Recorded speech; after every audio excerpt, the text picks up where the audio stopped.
Hello friends, my YouTube channel talk smart education Rajput पर आप सभी का स्वागत है। टुडेज टॉपिक, आज का जो हमारा विषय रहेगा वो आप सभी को याद रखना है, use of even also and too. तो आइए इसे देखते हैं। आपकी हेडिंग पड़ी हुई use of even also and too. कितने शब्द दिए गए? 3, इवन, ऑल्सो एंड ट्यू। ठीक, तो हिंट माने होती है पहचान की कैसे जानेंगे कि इवन का प्रयोग कहाँ होगा, ऑल्सो का प्रयोग कहाँ होगा, ट्यू का प्रयोग कहाँ होगा और इनका अर्थ क्या होता है। तो उनको जानने या पहचानने के लिए हिंट दी गई है। तो कह रहा है कि इवन, ऑल्सो एंड ट्यू तीनों का अर्थ भी होता है। आपको याद रखना है, जो हिंदी का सेंटेंस होगा, वाक्य होगा, उसमें भी लगा होगा और उस भी के लिए आपको इवन, ऑल्सो, ट्यू प्रयोग करना है। अब कैसे प्रयोग करना है, कहाँ प्रयोग करना है, वो आपको इसमें देखना है। ठीक, तो देखिए रूल नंबर 1 प्रयोग करने के लिए कह रहा है इवन का प्रयोग उस शब्द से पहले करते हैं। वो ये कह रहा है इवन का प्रयोग उस शब्द से पहले करते हैं जिसके लिए यह आता है। कहने का मतलब जो भी शब्द दिया जाएगा तो भी जिसके लिए आएगा उस शब्द से पहले क्या लगा देंगे? इवन। ठीक, आगे क्या कह रहा है? दूसरा ऑल्सो, नंबर 2 क्या है? ऑल्सो। ऑल्सो का प्रयोग उस शब्द के बाद किया जाता है, किंतु वो कह रहा है कि जो भी जिस शब्द के लिए आएगा तो ऑल्सो का प्रयोग उसी शब्द के बाद करेंगे, किंतु। और जहाँ किंतु परंतु लेकिन लग जाए वहाँ पर आपको अवश्य ध्यान देना होगा। जैसे किंतु जब कर्ता के साथ भी लगा होता है, जैसे सेंटेंस में जो सब्जेक्ट होता है उसके साथ अगर भी लगा होता है, तब वाक्य में ऑल्सो हेल्पिंग वर्ब के बाद लिखा जाता है, हेल्पिंग वर्ब या लिंकिंग वर्ब। ठीक, जैसे टू बी क्रिया के होने पर, अर्थात टू बी क्रिया के रूप में, जैसे is, am, are and was, were के होने पर ऑल्सो इनके बाद आता है। सीधी बात आप याद रखें, जो हिंदी के वाक्य में भी लगा होगा, अगर आप इवन का प्रयोग करेंगे तो उस शब्द से पहले करेंगे, चाहे वो सब्जेक्ट हो चाहे वो कुछ भी हो। ठीक, यदि आपको ऑल्सो का प्रयोग करना है और यदि वह सब्जेक्ट है तो ऑल्सो का प्रयोग उस शब्द के बाद करते हैं, लेकिन अगर वो सेंटेंस में हेल्पिंग वर्ब आ रहा है या लिंकिंग वर्ब आ रही है, इज, एम, आर, वाज, वर कुछ भी आ रहा है जब, तो उसके बाद आपको ऑल्सो का प्रयोग करना पड़ेगा। यदि ये शब्द नहीं आ रहे हैं, जैसे मान लीजिए प्रेजेंट इंडेफिनिट का वाक्य है पॉजिटिव, जैसे राम भी जाता है, तो राम भी जाता है, इसमें हेल्पिंग वर्ब नहीं आएगी, तो इसमें तो आपको राम के तुरंत बाद ही लगाना है। ठीक, ये आपको ध्यान रखना है। तो आगे क्या कह रहा है? नंबर 3 ट्यू। क्या आ गया? नंबर 3 में आपका आ गया है ट्यू।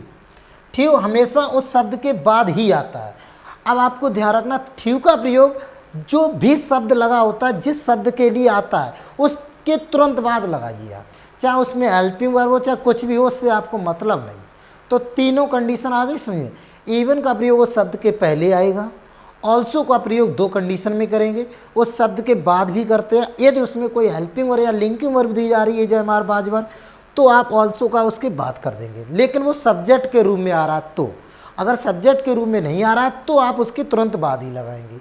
और ट्यू जो होता है वो तो आप तुरंत बाद ही लगाएंगे जिसके लिए भी आएगा।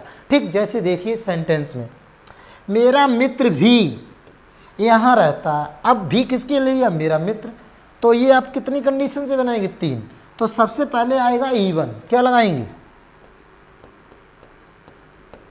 My friend. ठीक, और रहता है लिव, लिव्स हो जाएगा, और यहाँ के लिए हेयर। ठीक, तो ये भी आया मेरे मित्र के लिए सब्जेक्ट के रूप में, तो उससे पहले हमने क्या लगा दिया? इवन। तो even my friend lives here. अब कह रहा मेरा मित्र भी वहाँ रहता है, अब आप किसका प्रयोग करिए? ऑल्सो। अब इसमें हेल्पिंग वर्ब है ही नहीं, तो मित्र के तुरंत बाद ऑल्सो लगा दो आप, तो यहाँ पे आ जाएगा माय फ्रेंड ऑल्सो। ठीक, अब लगा दो क्रिया लिव्स हियर। ठीक, अब इसमें फ्रेंड के बाद क्या लगे? ऑल्सो। तीसरे कंडीशन में बना दो आप, क्या लगा दो? ट्यू। ठीक, तो सबसे पहले माय फ्रेंड। ठीक, अब आप क्रिया लगा दो लिव्स। ठीक, लेकिन क्रिया से पहले हमें क्या लगाना था भाई? ये भी किसके लिए आया? मित्र के लिए, तो हमें ट्यू भी यहीं तो लगाना होगा, फ्रेंड के बाद ट्यू। उसके बाद हमें क्या लगाना है, अब क्रिया लगा दो लिव्स, और यहाँ के लिए है। ठीक, तो ये कंडीशन थी कि इवन का प्रयोग पहले करते हैं, ऑल्सो का प्रयोग बाद में करते हैं, ठ्यू का भी प्रयोग बाद में करते हैं। यदि इसमें कोई हेल्पिंग वर्ब या लिंकिंग वर्ब आ रही है तो कर्ता के बाद हेल्पिंग वर्ब और लिंकिंग वर्ब लगाने के बाद ऑल्सो लगा दो, लेकिन ठ्यू जो है वो नहीं, वो तो आपको वहीं लगाना होगा। ठीक, जैसे ये वाला भी सेंटेंस देख लो, मिस्टर गुप्ता भी वहाँ मौजूद थे, तो कौन थे मिस्टर गुप्ता, तो ये भी मिस्टर गुप्ता के लिए आया, तो सबसे पहले क्या लगाना होगा, इवन।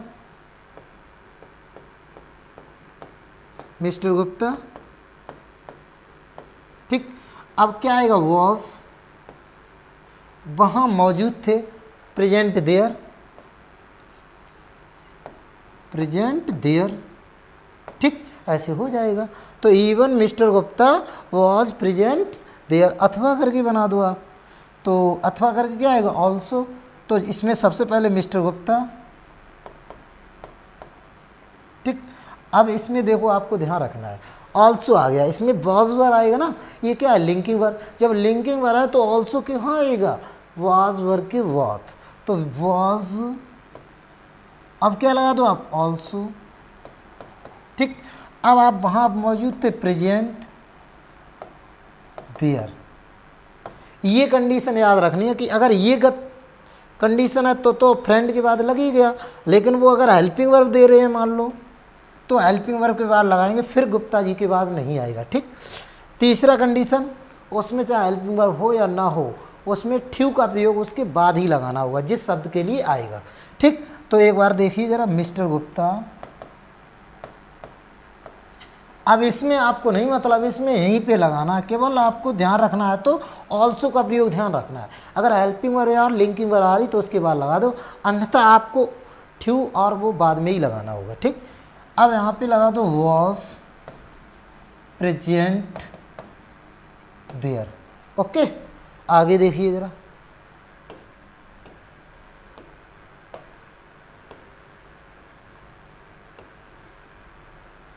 जैसे आपका दिया गया, ए बच्चा,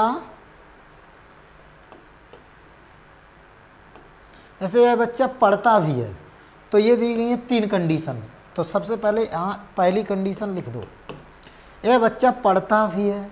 अब ये किसके लिए भी आया, पढ़ने के लिए आया, तो सबसे पहले किस टेंस का वाक्य, प्रेजेंट इंडेफिनिट, तो दिस चाइल्ड। ठीक, अब पढ़ने के लिए आया तो अब सबसे पहले क्या लगाना, इवन, तो इवन कहाँ था, इवन उस शब्द के पहले लगाते हैं, तो यहाँ पे आपको लगाना होगा इवन रीड्स। एक बच्चा है, सिंगुलर प्रेजेंट इंडेफिनिट का पॉजिटिव वाक्य, तो ऐसे आई एस लग गया। ठीक, अच्छा दूसरी कंडीशन बना दो आप इसे, दिस चाइल्ड, अब इवन नहीं आएगा, अब क्या आएगा, रीड्स, अब आपको लगाना होगा ऑल्सो।